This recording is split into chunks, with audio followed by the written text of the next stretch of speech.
क्यों जसप्रीत बुमराह?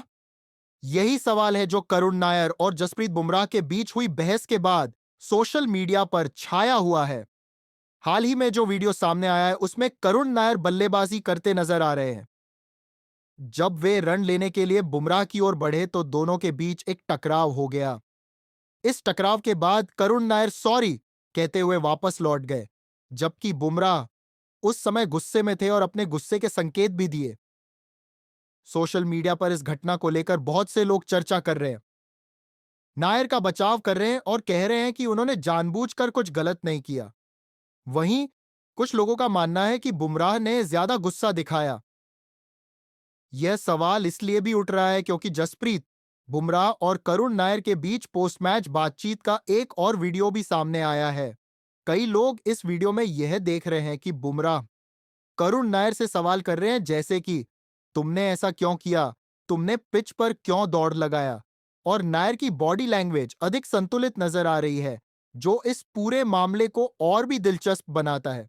जब हम बुमराह की बात करते हैं तो यह समझना आवश्यक है कि वह भारतीय क्रिकेट के सबसे मूल्यवान खिलाड़ियों में से एक है। उनके फैंस का मानना है कि बुमराह का गुस्सा यह साबित करता है कि वह अपने खेल को लेकर कितने गंभीर है। ऐसे समय में जब वह चोट से वापसी कर रहे हैं, उनके लिए हर टकराव महत्वपूर्ण है। उनका गुस्सा इस बात का संकेत हो सकता है कि वे अपने प्रदर्शन को लेकर कितने प्रतिबद्ध हैं।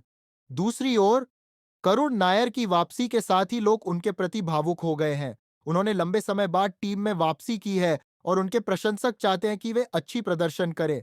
उनके हालिया प्रदर्शन के आधार पर तरक्की की उम्मीदें बढ़ गई हैं।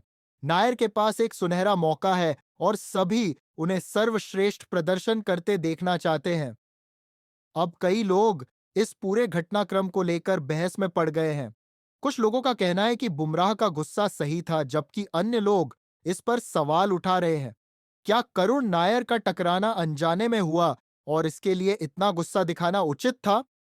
क्या बुमराह को थोड़ी नरमी दिखानी चाहिए थी? बुमराह के प्रशंसक यह मानते हैं कि बुमराह का गुस्सा उनकी सुरक्षा के लिए भी है। एक तेज गेंदबाज के रूप में उनके लिए किसी भी टकराव का मतलब चोट लगने का खतरा हो सकता है। अगर बुमराह फिर से चोटिल होते हैं तो यह उनकी पूरी करियर की दिशा बदल सकता है।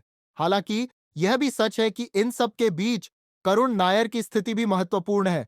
उन्होंने 22 गेंदों में शतक बनाया और उनकी पारी ने लोगों को मंत्रमुग्ध कर दिया। उनकी वापसी एक उत्सव की तरह थी और बिना किसी संदेह के उनके खेल की तारीफ की गई। हर किसी ने उनकी बल्लेबाजी की काबिलियत की सराहना की और यह अनुभव किया कि वे काफी समय बाद लौटे हैं। इस ओर भी ध्यान दिया जाना चाहिए कि मैदान पर होने वाली प्रतिस्पर्धा अक्सर व्यक्तिगत भावनाओं को भी जन्म देती है। खिलाड़ी उस वस्तुतः उच्च दबाव के माहौल में काम करते हैं और उसी दौरान ये अधिकांश घटनाएं घटित होती हैं। तो आप क्या सोचते हैं? क्या बुमराह का गुस्सा उचित था या यह जरूरत से ज्यादा था? क्या करुण नायर की टक्कर अनजाने में हुई? इस पूरे घटनाक्रम से आप क्या सीखते हैं? ये सवाल हर क्रिकेट प्रेमी के मन में उठ रहे हैं और इसे लेकर चर्चा जारी रहेगी।